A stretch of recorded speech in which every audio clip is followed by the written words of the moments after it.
Ayubowan, and welcome back everyone to Study Hub Sri Lanka's Smart Study Tools series. I'm so glad you could join me. Today, we're going to look at a way to absolutely supercharge your memory.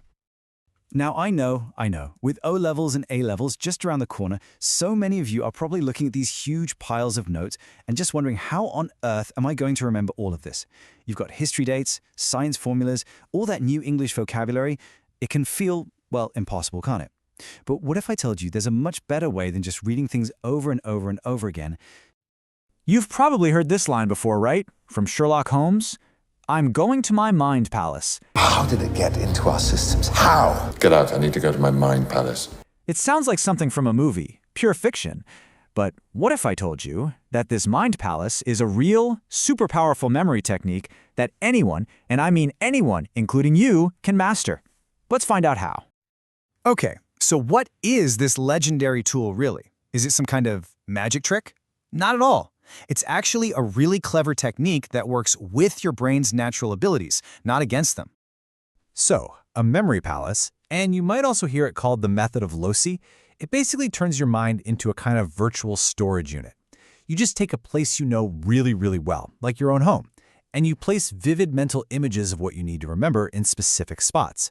Then, when you need to recall the information, you just take a walk through your mental home and pick it up. Simple as that. And listen, this is not some new study hack from the internet. It's been tried and tested for thousands of years. We're talking about the ancient Greeks and those amazing Roman speakers who had to remember these epic, long speeches, all the way to the world's top memory champions today. This technique has a long, proven history of success. It really works.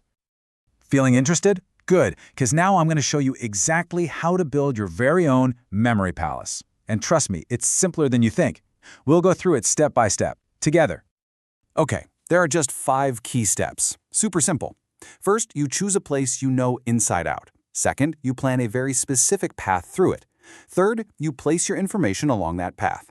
Fourth, you practice walking through it in your mind. And fifth, this is important, you review it regularly. All right, let's make this real with a quick example.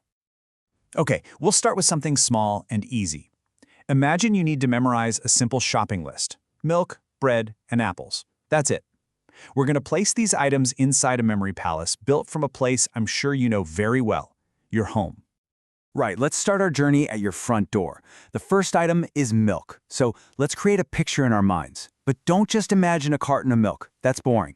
Imagine a giant wave of white milk crashing out from under your front door as you try to open it. Can you see it? Can you almost feel the splash?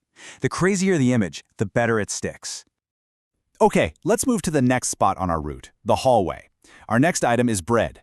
Now, as you walk into the hall, you see that your sofa, it isn't a sofa anymore. It's made of huge, soft, warm slices of bread. You can even smell that fresh-baked scent. Really try to engage all your senses. Next stop, the living room. Our item is apples.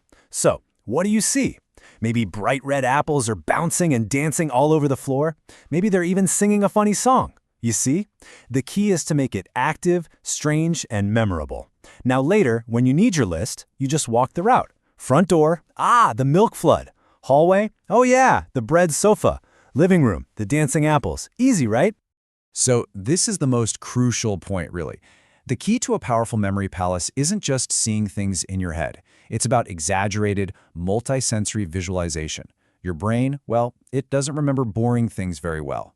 It's just not designed for that, but it absolutely loves things that are funny, weird, or emotional. These strange, ridiculous images create super strong connections in your brain. They're really hard to forget. Okay, this all sounds like a lot of fun, I know. But there's some serious science behind why this technique is so incredibly powerful. It's not just a game. You are actually hacking your brain to learn more efficiently. Think about how we usually study, right? By reading notes again and again and again. That's called rote memorization. And frankly, it's boring, and it's not very effective for long-term memory. The memory palace, on the other hand, uses skills your brain already has, like creativity and knowing your way around places. This makes learning so much faster, and it sticks.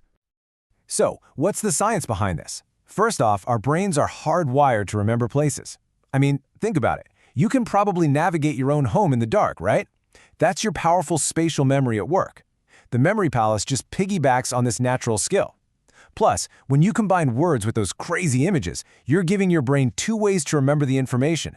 That's called dual coding, making the memory twice as strong.